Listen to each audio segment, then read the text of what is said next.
नमस्कार दोस्तों। Ocean network में आपका स्वागत है।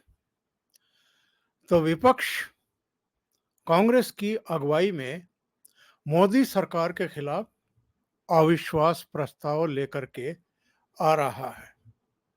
जी हाँ, 25 जुलाई की शाम को अधीर रंजन चौधरी ने मीडिया को यह जानकारी दी कि विपक्षी दलों ने फैसला किया है कि वो बुधवार को यानी 26 जुलाई को मोदी सरकार के खिलाफ लोकसभा में अविश्वास का प्रस्ताव पेश करेंगे।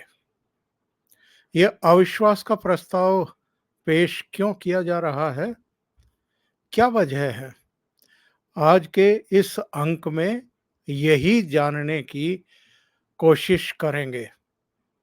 अभी जुमा जुमा कुछ ही दिन पहले बेंगलुरु में इनका नया नामकरण हुआ है, INDIA, इंडिया। ये फुल फॉर्म नहीं है, शॉर्ट फॉर्म है और सोच समझ करके ये नाम रखा गया ताकि भारतीय जनता पार्टी का जो राष्ट्रवादी चेहरा है उसके मुकाबले में एक ऐसा नाम लाया जाए, एक ऐसा गठबंधन नाम हो कि ये लोग स्टैंड कर सकें और पब्लिक को भी थोड़ा सा गुमराह कर सकें कि हम भी तो इंडिया वाले हैं। अब आते हैं मूल मुद्दे पर कि ये मोदी सरकार के खिलाफ अविश्वास प्रस्ताव क्यों लाया जा रहा है। तो सवाल ये है कि जो विपक्ष मोदी सरकार के खिलाफ कोई भी मुद्दा तलाश करने में पूरी तरीके से नाकाम साबित हो रहा है, उसको मीडिया की सुर्खियों में तो किसी ना किसी तरीके से बने ही रहना है। आप में से बहुत सारे लोगों को याद होगा 2018 में भी और इसी जुलाई महीने में मोदी सरकार के खिलाफ कांग्रेस की अगुवाई में विपक्षी दल अविश्वास प्रस्ताव लेकर के आए थे। यानी हर आम चुनाव से करीब करीब 8-10 महीने पहले इन्होंने, मुझे लगता है कि एक आदत बना ली है, एक रवैया बना लिया है, एक फैसला कर लिया है कि मोदी सरकार के खिलाफ अविश्वास प्रस्ताव लाना है। इस हिसाब से जो अगला अविश्वास प्रस्ताव आएगा वो 2028 में आएगा, क्योंकि 2024 में नरेंद्र मोदी के फिर से प्रधानमंत्री बनने का न केवल अधिकांश भारतीय मतदाताओं को यकीन है, बल्कि पूरी दुनिया में बहुत सारे देशों को और उन देशों के राष्ट्र प्रमुखों को भी इस बात का यकीन है कि 2024 में फिर से नरेंद्र मोदी ही प्रधानमंत्री बनने जा रहे हैं। पिछले दिनों नरेंद्र मोदी ने कार्यक्रम में ये बात कह भी दी थी कि देश की जनता तो मन बना चुकी है। ऐसा लगता है कि दुनिया के जो शक्तिशाली और प्रमुख देश हैं वो भी ये यकीन कर चुके हैं कि नरेंद्र मोदी के नेतृत्व में ही तीसरी बार भारत में सरकार बनने जा रही है। उन्होंने ये कहा था कि ये जो अमेरिका, ऑस्ट्रेलिया, फ्रांस, UAE, इसके अलावा पापुआ न्यू गिनी, इसके अलावा जापान जैसे देशों में जिस तरीके से सम्मान मिल रहा है, जिस तरह वो दीर्घकालिक हमारे साथ समझौते कर रहे हैं, रक्षा समझौते भी और दूसरे क्षेत्रों के समझौते भी, उससे उनका यकीन जो है वो सुदृढ़ दिखाई देता है। अब आते हैं इस सवाल पर कि ये विपक्ष मोदी सरकार के खिलाफ 26 जुलाई को, यानी जिस दिन हम बात कर रहे हैं, उस दिन सुबह 10 बजे लोकसभा में अविश्वास प्रस्ताव का नोटिस क्यों देने वाला है। ऐसी क्या बात हो गई कि मोदी सरकार जो पूर्ण बहुमत की सरकार है और जिसके पास अभी भी भारतीय जनता पार्टी के 303 और उनके जो सहयोगी हैं, उनके मिलाकर के भी करीब-करीब 330 के आसपास सांसद हैं। 543 के सदन में बहुमत के लिए 272 चाहिए और लोकसभा में उसके पास तो 300 से अधिक मेंबर ऑफ पार्लियामेंट हैं। तो उसके खिलाफ अविश्वास प्रस्ताव क्यों लाया जा रहा है? क्योंकि अविश्वास प्रस्ताव 2 ही सूरत में लाया जाता है।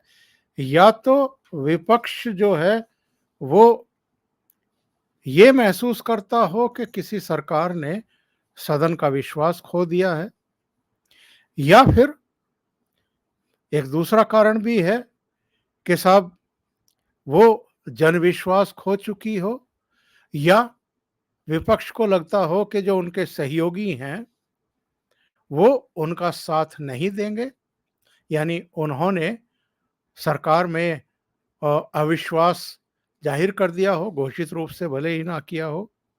तो सवाल ये है कि ये जो अविश्वास प्रस्ताव लाया गया है, इसके पीछे की वजह क्या है? क्योंकि ना तो ये सरकार अल्पमत में है, ना सदन का विश्वास खो चुकी है, और ना ही कोई ऐसा इन्होंने काम किया है कि इनको हटाने के लिए विपक्ष अविश्वास प्रस्ताव ले आए और फिर सत्ता पक्ष के सांसदों से भी कहे कि वो अपनी अंतरात्मा पर वोट करे और इस सरकार को हटाए।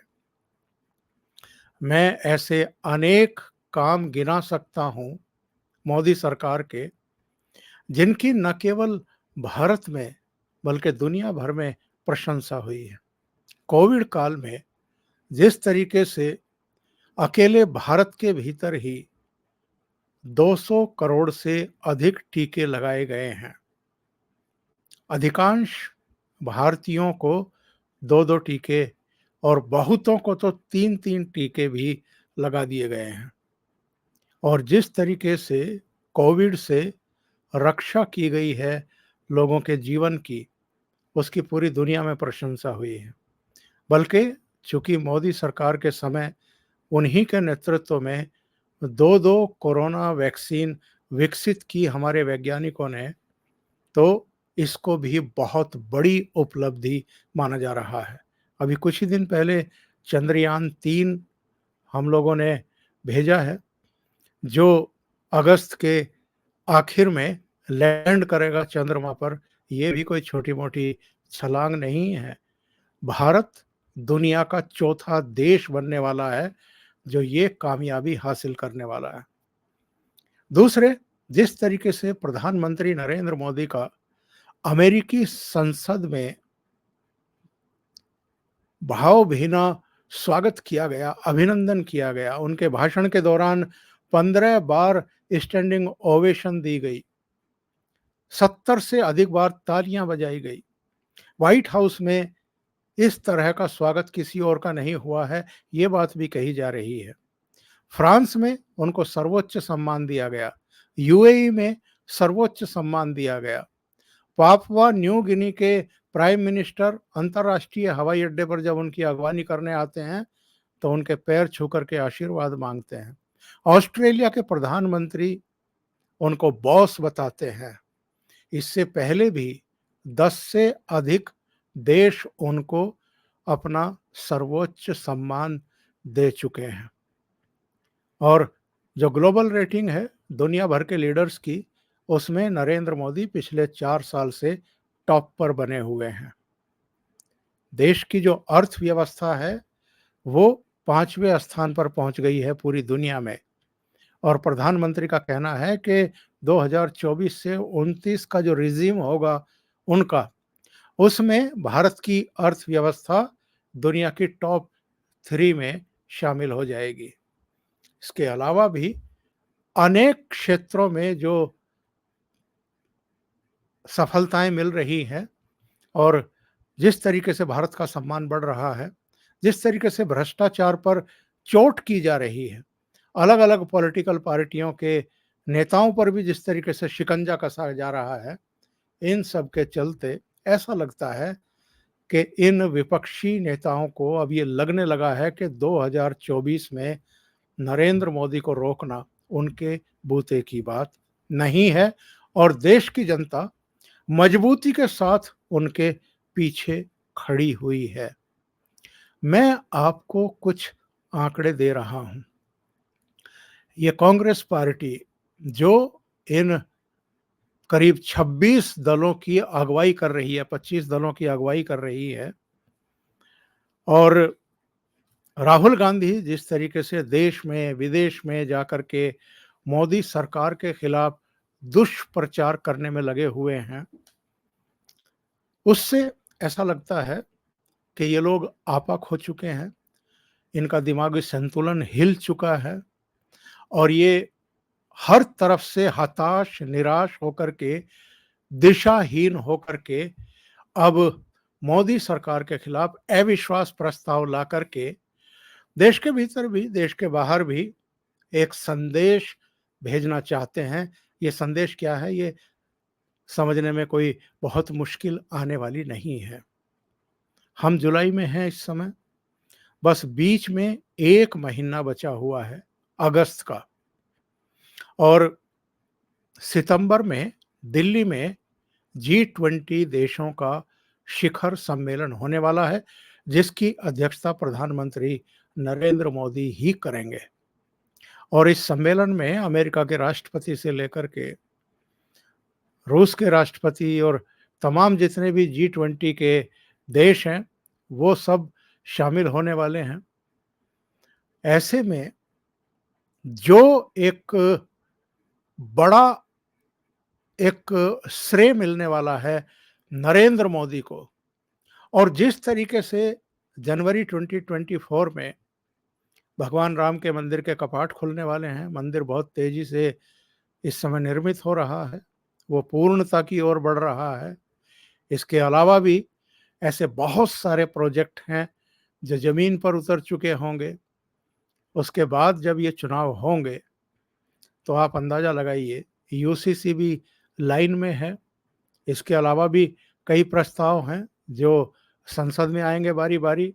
इससे इनको लगता है कि नरेंद्र मोदी की लोकप्रियता मार्च अप्रैल 2024 तक अपने सर्वोच्च शिखर पर होगी, और ऐसे में उनको सत्ता से बाहर करना बिल्कुल आसान नहीं है। और ये जो बात कही जा रही है कि अगर निरंतरता में किसी पार्टी की सरकार 3 बार बन जाती है और किसी बड़े दल की अगर 3 बार नहीं बनती है और विपक्ष सत्ता में नहीं आता है, तो फिर उनका वापसी करना बहुत मुश्किल होता है। और यही वजह है कि राहुल गांधी और उनके साथ कई विपक्षी दलों के नेता बहुत डेस्परेट दिखाई दे रहे हैं। वो किसी भी हद तक जाकर के प्रधानमंत्री नरेंद्र मोदी को बदनाम करना चाहते हैं, उनकी छवि धूमिल करना चाहते हैं। जो आंकड़े मैं आपको दे रहा था वो ये हैं कि 2-3 चीज़ों पर प्रधानमंत्री नरेंद्र मोदी बहुत कड़ा प्रहार करते हैं। एक तो वंशवाद पर, वंशवाद आधारित पार्टियों की लीडरशिप पर। दूसरे, जो लोकतंत्र को कमज़ोर करते हैं, ये लोग जो परिवारवाद को बढ़ावा देते हैं, लोकतंत्र को ही कमज़ोर करते हैं। दूसरे, वो भ्रष्टाचार पर ज़ीरो टॉलरेंस की बात करते हैं। तो मैं आपको बताऊं कि बेंगलुरु में जो दल इकट्ठा हुए थे, उनमें कौन-कौन ऐसे चेहरे थे जो वंशवादी, परिवारवादी हैं। सोनिया गांधी, राहुल गांधी, ममता बनर्जी, अभिषेक बनर्जी, शरद पवार, सुप्रिया सुले, एम.के. स्टालिन, हेमंत सोरेन, उद्धव ठाकरे, आदित्य ठाकरे, लालू यादव, तेजस्वी यादव, अखिलेश यादव, राम गोपाल यादव, उमर अब्दुल्ला, महबूबा मुफ्ती, जयंत चौधरी। ये सारे ऐसे ही चेहरे हैं जो राजनीतिक विरासत के चलते आज अगली पीढ़ी के तौर पर अपनी अपनी पार्टियों का नेतृत्व कर रहे हैं। कुछ आंकड़े मैं आपको और दे देता हूं। 2019 के चुनाव में कांग्रेस ने कुल 52 सीटें जीती थी। इन 52 में से मैं आपको चौंकाने वाला आंकड़ा देता हूं। केरल की 20 में से 15, पंजाब की 13 में से 8, तमिलनाडु की 38 में से 8 कांग्रेस ने जीती थी। और ये 3 स्टेट से कितनी बैठती हैं? 31 सीटें। और कुल कितनी मिली थी? 54 सीटें। 31 और 54 यानी 23 सीटें और कहाँ से आई थी इनकी? तो ये 23 सीटें इनको आई थी, उनका डिटेल में आपको जरा दे देता हूं। ये चौंकाने वाला डिटेल है। 3 राज्यों से तो 31 मिल गई, और जो बाकी के सारे राज्य बचे हुए हैं पूरे हिंदुस्तान में, उसमें इनको केवल और केवल 23 सीटें मिली। अब आप देखिए, उत्तर प्रदेश की 80 सीटों में से 1 कांग्रेस को मिली, रायबरेली। महाराष्ट्र की 48 में से केवल 1, चंद्रपुर वाली। पश्चिम बंगाल की 42 में से केवल 2, बिहार की 40 में से केवल 1, मध्य प्रदेश की 29 में से केवल 1, कर्नाटक की 28 में से 1, उड़ीसा की 21 में से 1, गुजरात की 26 में से 0, आंध्र प्रदेश की 25 में से 0, राजस्थान की 25 में से 0, तेलंगाना की 17 में से 3, असम की 14 में से 3, झारखंड की 14 में से 1, छत्तीसगढ़ की 11 में से 2, हरियाणा की 10 में से 0, दिल्ली की 7 में से 0, जम्मू कश्मीर की 6 में से 0, उत्तराखंड की 5 में से 0, हिमाचल की 4 में से 0। और ये जो मैंने आपको स्टेट गिनाए हैं, ये हैं 19।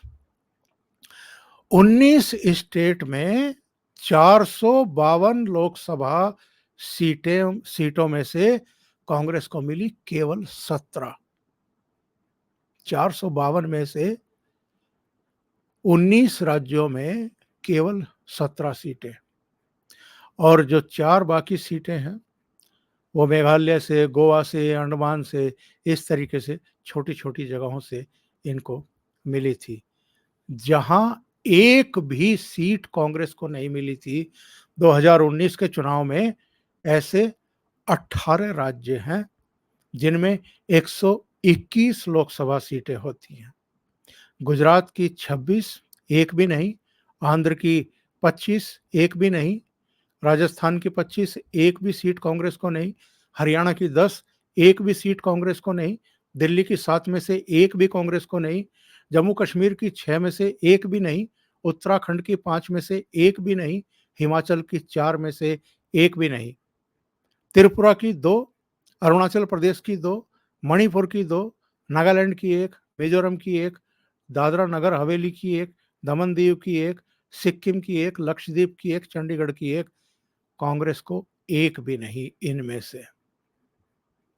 आप अंदाजा लगा सकते हैं उनके फ्रस्ट्रेशन का।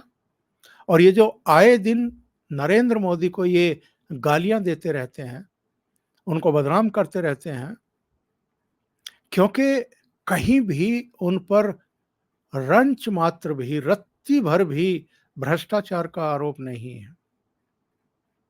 उन पर कोई ये आरोप नहीं लगा सकता कि उन्होंने भारत को कहीं नीचा दिखाया है। और ये जो मणिपुर वाला मामला लेकर के ये पार्लियामेंट नहीं चलने दे रहे हैं और जिस पर ये हंगामा कर रहे हैं, अतीत की जरा घटनाएं, 2014 से पहले की जरा घटनाएं देखिए। अकेले मणिपुर नहीं, पूर्वोत्तर के कई राज्य इसी तरह महीनों महीनों सुलगते रहते थे, भारत से कट जाते थे। आज तो पूर्वोत्तर में तमाम विकास के काम हुए हैं। तो ये जो प्रधानमंत्री नरेंद्र मोदी के खिलाफ अविश्वास प्रस्ताव लेकर के आ रहे हैं, ये इनकी बौखलाहट के अलावा कुछ भी नहीं है। एक आंकड़ा चलते चलते और दे देता हूं, जो लोग आंकड़ों में दिलचस्पी रखते हों। ये जो बेंगलुरु में इकट्ठे हुए थे, जो कह रहे थे कि 2024 में हम नरेंद्र मोदी को सत्ता से हटाएंगे, इनमें देखिए एमडीएमके लोकसभा में 0 seat, KDMK 0 seat, RSP 0 seat, Kerala Congress 0 seat, CPIML 0 seat, RJD Lalu की 0 सीट, आरएलडी जयंत चौधरी की 0 seat, PDP Mehbooba Mufti 0 seat और शिवसेना उद्धव ठाकरे और एनसीपी शरद पवार ये तो टूट चुके हैं। तो इनका तो अस्तित्व क्या है? कुल मिलाकर के 8 पार्टियां मोदी को हटाने की हुंकार भर रही थी इनके साथ बेंगलुरु में, जिनकी 0 सीट है। और जो 3 पार्टी ऐसी हैं जिनका केवल 1 एमपी है। आप अंदाजा लगाइए और इनका दुस्साहस देखिए। केवल कांग्रेस ऐसी पार्टी जिसकी 52 सीटें, डीएमके 24 सीटें, टीएमसी 22 सीटें। बाकी जो चौथे नंबर पर है नीतीश 16 सीटें, लेकिन वो 2019 में नरेंद्र मोदी के साथ मिलकर के चुनाव प्रचार में उतरे थे, इसलिए वो 16 की 16 सीटों का उनको श्रेय नहीं जाता है।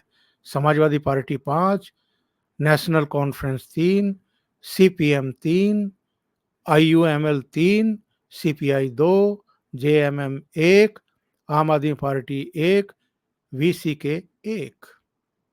ऐसी पार्टियां हैं जो नरेंद्र मोदी को 2024 में, और इनका वश चले तो अभी आज ही 26 जुलाई को ही अविश्वास प्रस्ताव पर ही नरेंद्र मोदी को ये हटा दें।